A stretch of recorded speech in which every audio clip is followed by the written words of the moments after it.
You know the sound of the word no, the door that closed, the application that came back rejected, the person who didn't choose you, the prayer you sent up that met nothing but silence. And you know what most people do with a no. They take it as a verdict, not just on the request, but on themselves. They decide the closed door is a statement about who they are, and they walk away. But there is one woman in all of Scripture who was told no by Jesus himself and refused to accept it. What she did next is the only moment in the Gospels where someone seems to trade words with the Son of God and walk away with a yes. You've probably never heard her name. You've certainly never heard her story told honestly. And it might change the way you pray for the rest of your life. You've been handed a picture of Jesus who is always gentle, always soft, always an immediate yes. This story breaks that picture, and that's exactly why most teaching skips right over it. Because in this account, Jesus ignores a desperate woman. Then, when he finally speaks, he compares her people to dogs, to her face. It is the single most uncomfortable exchange in the Gospels, and it makes people so nervous they'd rather pretend it isn't there. But slow down, and you find something extraordinary. This is not a story about Jesus being cruel. It's a story about a woman whose faith burned so fiercely that Jesus held it up as the standard. The scandal isn't that he said no.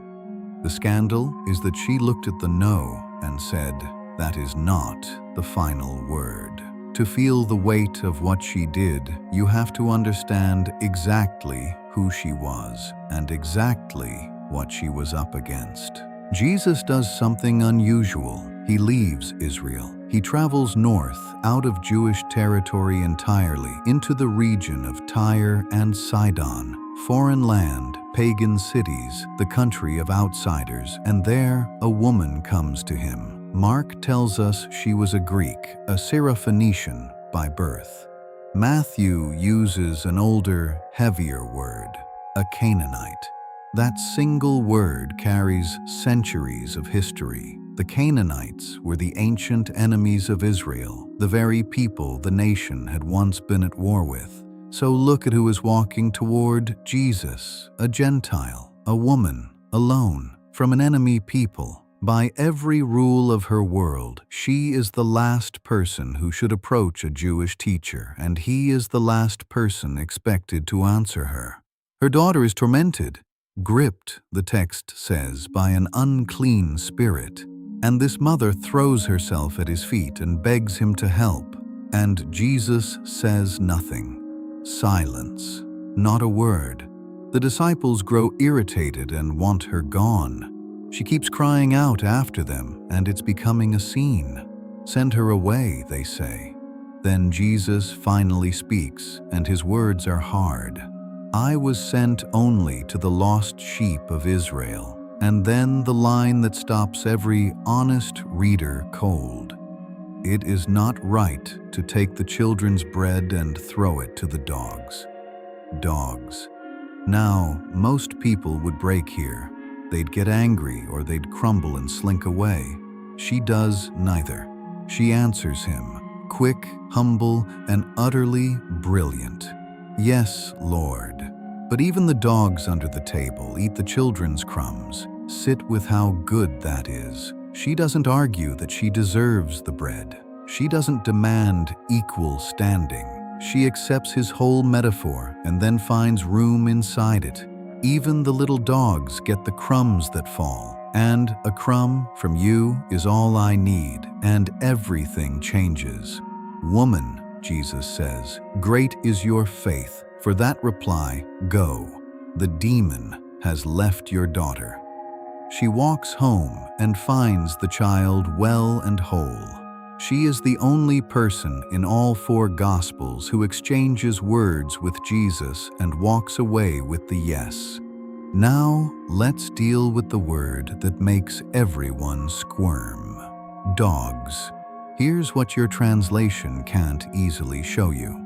In the original Greek, the word Jesus uses isn't the term for the wild, snarling scavenger dogs of the street. It's a diminutive, little dogs, the household pets that lived under the family table. That distinction matters enormously. It softens the whole picture. It may be less an insult than a door left slightly open, an image with just enough room in it for a clever, desperate woman to step through.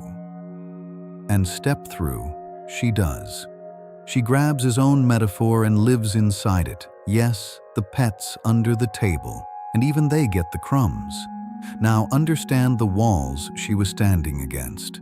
Tyre and Sidon were wealthy Phoenician cities, old enemies of Israel. Matthew's word, Canaanite, was chosen on purpose. It made her, to a Jewish audience, the very last person on earth they'd expect Jesus to praise. She crossed every barrier at once. Ethnic, an enemy foreigner. Religious, a pagan. Social, a woman approaching a male teacher with no man beside her. Every rule said, stay back. She came anyway. And there's a deeper thing happening here that she may have sensed before almost anyone else did. When Jesus says, the children first, he's describing the order of a mission. To Israel first, and then, afterward, to the whole world. Her crumb is a preview. She is standing at the exact hinge of history. At the moment, the table is about to be thrown open to every outsider on earth, and she reaches out and claims her place before the door has fully swung. So what was really happening in that hard exchange? Believers have wrestled with it for 2,000 years. The oldest and most common reading is that Jesus was drawing her faith out, that his silence and his hard words were a crucible, and what came out of it was the most brilliant confession of faith any outsider makes in the entire gospel. Others read it as this woman genuinely pressing the timing forward, pulling the future into the present by sheer trust. You can hold that tension. What no one disputes is the result. Hers is the faith Jesus calls great, and her daughter goes free. So let's bring it to your door. You have heard a no that felt like a verdict on your worth. Not this job, not this person, not you. You don't belong here. This isn't for people like you. And most of us, when we hear that, shrink. We take the closed door as the final ruling on who we are, and we go quiet, and we go home. This woman shows you another way to stand. She heard the hardest no imaginable from the highest authority there is, and she didn't rage, and she didn't collapse. She stayed. She got clever. She held on to the one thing she was sure of, that there was mercy in this man, and that even a crumb of it would be more than enough. That is faith that wrestles. It's the same faith as Jacob gripping the angel in the dark and refusing to let go. I will not release you until you bless me. It is not the faith that quits the moment heaven goes silent. It's the faith that keeps its hand on a door that hasn't opened yet. And notice what she was fighting for. It wasn't for herself. It was for her child. Some of the fiercest faith you will ever be asked to carry won't be on your own behalf at all. It will be for someone you love. In the moment, everyone else has decided they're beyond help, and you decide you will not accept that. So when you pray and get silence, when the answer arrives sounding like no, her story asks you a question. Is that really the end of it?